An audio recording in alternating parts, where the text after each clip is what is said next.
Coming up on Around San Diego, California's largest home insurance provider announced it is dropping tens of thousands of customers. We are working for you on what you should do if you are impacted.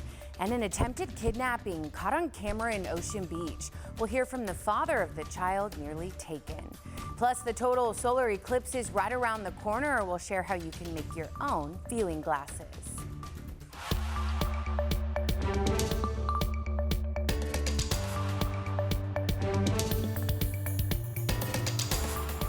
Thanks so much for joining us as we take you around San Diego. I'm CBS 8's Jenny Day. I'll get you caught up on a week's worth of news and look ahead in just 30 minutes. We do begin with State Farm. California's largest home insurance provider announced it won't be renewing tens of thousands of policies starting this summer.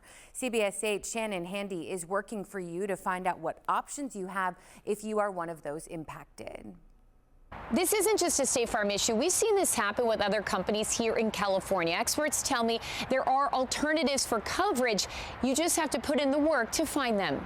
It is a big problem. Sam Spooner knows what it's like to have his home insurance policy canceled. The Rancho Bernardo man recently found himself scrambling, and while he did wind up getting coverage through the state's FAIR plan, he's now paying a lot more than he did last year. It's approximately double what it was last year. Sam is one of thousands of Californians dealing with the same issue, and starting this summer, more will join that list. State Farm just announced that beginning in July, it will cut 72,000 residential and commercial policies statewide because of inflation, regulatory costs, and increasing risks from catastrophes. Yeah, I think that right now is a really precarious time for a lot of California homeowners. Doug Heller is the director of insurance for Consumer Federation of America. I asked him what he suggests people do if they're set to lose coverage. If you either are being dropped and non-renewed by your insurance company, or you've heard that your insurer might not renew you, it is time to start shopping the market immediately. That means going online to look for quotes, but also reaching out to different agents, not just one agent who represents a single company, but also an independent agent who might be able to represent multiple companies, because there are insurance companies still selling in California. State Farm says it will alert affected customers before their policies expire and provide them with alternative options. Doug says make sure you don't have a lapse in coverage, and if you're not finding what you need via insurance companies, the state's FAIR plan is always an option as a short-term fix. The worst case scenario is that you can't find a company willing to write. There is the California FAIR plan. Everybody gets a policy from the FAIR plan, but it's going to be expensive and not great coverage. So think of it only as temporary coverage and continue to shop. The only thing worse than paying too much for insurance is finding yourself uninsured when you need that coverage. As for Sam, he echoes the same advice, especially when it comes to finding an expert who can help. Get a local insurance broker. Don't try to do it yourself because it's going to be too difficult to try to work through the FAIR plan because they're so overloaded. Working for you, I'm Shannon Handy for CBS 8. Shannon, thank you. And the state's deputy insurance commissioner says he's looking into State Farm's decision to cut policies. To read his entire statement, log on to CBS8.com and click on this story. Meantime, SDGE customers will get a break on their energy bills next month. It's all thanks to the California Climate Credit Program that's part of the state's effort to fight climate change. SDGE says its residential customers will see a $78 credit on their statement, and customers with natural gas will also receive a $59 credit on the same statement. Also in October, residential customers who have electric service will see a second credit applied to their bill. SDGE says the credits will total more than $200. And good news for a Mission Hills homeowner who contacted us after getting a notice from the city saying he had abnormal water usage. He couldn't get any explanation from city staff, so CBS 8 discovered the man's account was flagged for less than normal water usage. But because the city says they did not have enough staff to read his meter, they were sending him estimated bills instead of exact measurements. The true-up calculation resulted in a under $500 bill that I needed to pay for the last 6 months. Yeah, so the city finally did get back to Ken after we aired an interview about his problems. Ken says he plans on writing a letter to the Public Utilities Department suggesting they stop withholding so many accounts. Well, a father is sharing his family's story after surveillance video captured a man trying to kidnap his son in OB. This happened last Friday night right in front of the father while his family was finishing dinner outside of the new deli that they just opened on Newport Avenue. CBS 8's Abby Black spoke to the father as the family says they are still shaken. Adrian Villanueva says that he and his family were out here enjoying dinner. His 8-year-old son was playing right here on the sidewalk in Newport Avenue when a man grabbed him and tried to pull him across the street. All of it was caught on camera. Watch this surveillance video as a man yanks an 8-year-old boy playing on the sidewalk in Ocean Beach. He was like this, and he just grabbed my kid right here. He just grabbed him and put him down. And he said, "Is my son, is my son." That's when Adrian Villanueva tried to pull his son from the would-be kidnapper. And I pushed him. I said, "No, he's not your son."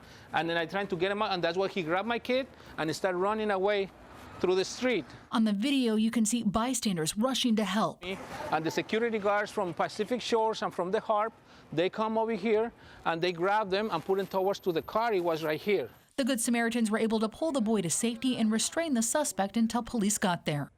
Oh my God. He was crying. I say, "I miss my family. I miss my family." Villanueva says he originally sympathized with the suspect and didn't want to press charges. And I say no, because my human side said this guy, he was missing his child. But now he says his son is traumatized. He said, "Pa, I don't want to go back to Newport anymore. There is a bad people on the streets. I don't want to go back over there. Please don't take me over there." But Villanueva is a deli partner at Newport Quick Stop Liquor and Deli. The family just opened the restaurant a week ago, and they own another deli in OB. This is their livelihood, and they plan to spend a lot of time here. And he was crying. I feel so bad. I feel terrifying when I see somebody taking my kid. CBS 8 reached out to police to find out more information about the investigation, but have not heard back. I want the people that come to the store, they feel secure. Villanueva shared his assigned case number given by police, including the suspect's name, Christopher Higginbotham. We found a Crime Stoppers issued for the suspect in 2018. The wanted fugitive was captured. It says that he has a history of felony convictions involving assault with a deadly weapon. Villanueva confirms this is the same man who tried to kidnap his son, and now he wants him off the street and OB to be safe. Today was my kid. Tomorrow can be someone else's kid. So that's what I'm pressing the charges. In Ocean Beach, Abby Black, CBS 8. Abby, thanks. Glad he's okay. Well, San Diego police are investigating a string of at least 20 burglaries they believe are related. This video shows the latest break-in on March 7th at a home in Rancho Bernardo. Here you can see two men walking out the front door with a safe.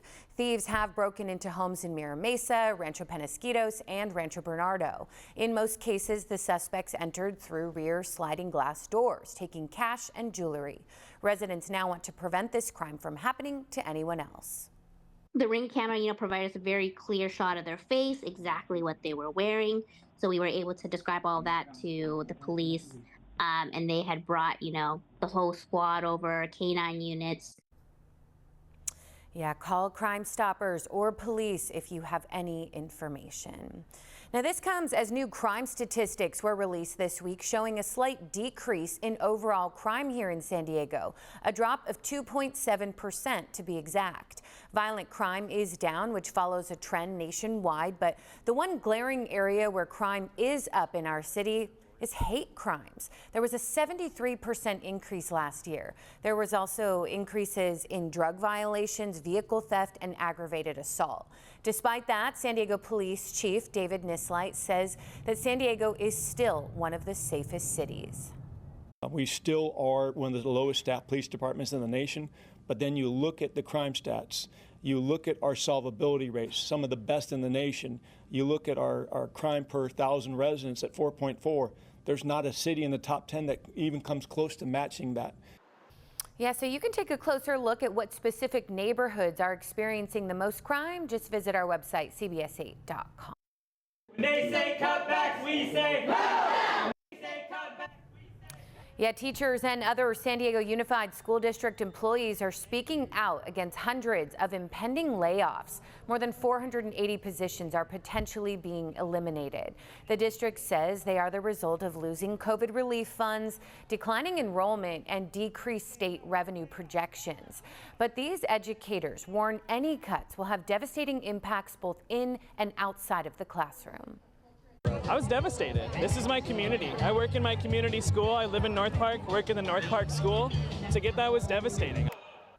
Yeah, the district says it is working to try to minimize the ultimate number of layoffs through attrition, which means employees leave on their own, like retirement, for example, and available reserves before layoffs are finalized on May 15th. We gave it a great run at Sweet 16. We should be proud of the Aztecs. We got it next year, that's all I'm going to say.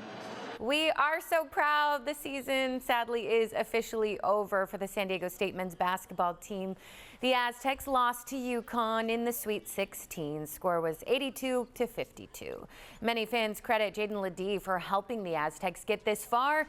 He is now wrapping up his college career. Big congrats, though, guys. Coming up, there's frustration among business owners who make their living by setting up bonfires and parties on the beach. The city says now they can't do it.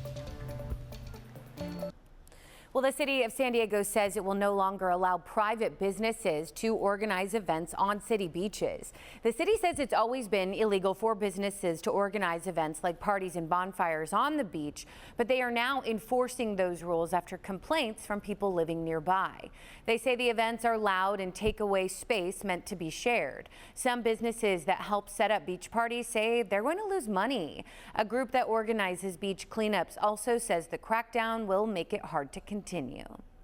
Taxing us per volunteer, basically charging our organization to clean the beach, I feel is very wrong. Lifeguards say they support the ban. They tell CBS 8 commercial activity, quote, takes up public space, negatively affects the beach, and creates a distraction for lifeguards.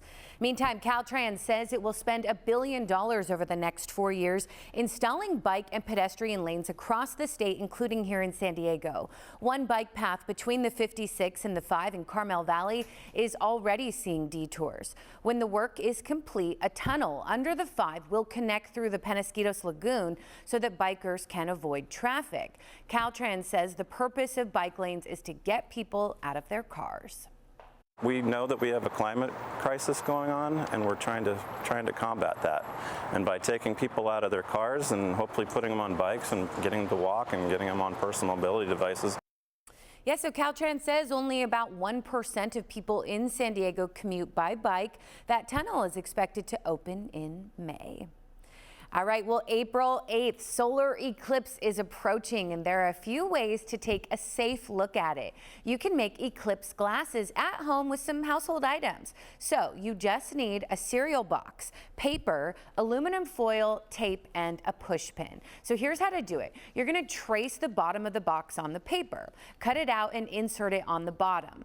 Then cut 2 squares on each side of the top of the box, put some aluminum foil over one and tape it down. Finally, you're going to take that push pin and poke 1 hole in the center of the foil. Now, when you go outside, put your back to the sun and then look into the hole of the box. Voila! So remember, it can damage your eyes to look directly at the eclipse. For more detailed instructions, head to CBS8.com. Well, the boss was back in San Diego. Closer look next. Music legend Bruce Springsteen commanded a sold-out audience at Pechanga Arena Tuesday night. Springsteen was supposed to perform here in San Diego last December, actually. That concert, though, along with dozens of others, were canceled because of a peptic ulcer that he had been diagnosed with. But for diehard Springsteen fans here, they say it was certainly worth the wait. It's 3 hours of peace and quiet where I don't worry about paying bills, worry about my job. It's my enjoyment. It's my drug. Peace and quiet. So this is just the start of a massive world tour for Bruce Springsteen and the E Street Band, spanning 17 counties and 52 dates all together. Pretty impressive. All right, that will do it for us. Thank you for your time. Thank you for staying informed. For CBS 8, I'm Jenny Day. Take such good care, and as always, go Padres. That season just started. Looking forward to it. Also expect rain this weekend. Thanks for watching.